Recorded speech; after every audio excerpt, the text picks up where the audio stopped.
ВМРО ДПМН денес обвини дека СДСМ Штип започнала административна чистка со нивни членови.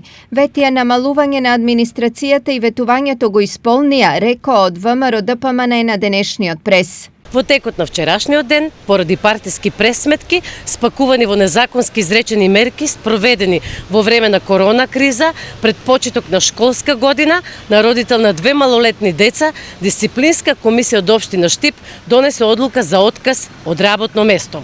Како жени и мајки апелираме да се преиспита донесената одлука, а воедно го повикуваме се уште актуелниот градоначалник во рамки на своите надлежности да ја преиспита одлуката на дисциплинската комисија и својот мандат да го заокружи со исполнување на дадените ветувања, дека нема да има отпуштања на вработени од општина Штип.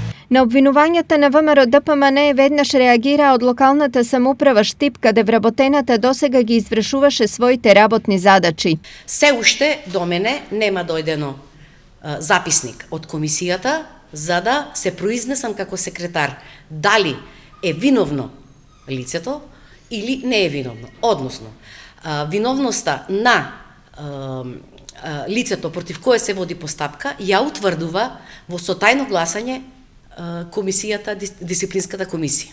Значи, да повторам дека до мене како секретар се уште нема дојдено записник по кој ќе видам дали е утврдена вина и ако е утврдена вина, која мерка е преземена од страна на, односно е предложена од страна на дисциплинската комисија. Инаку во случајов станува збор за некогашниот раководител на Домот на млади Вишна Шорова Ангелова, која е истакнат партиски активист. Како повод за покренатата дисциплинска постапка е наводната злоупотреба на боледувањето од страна на Ангеловска во партиски цели.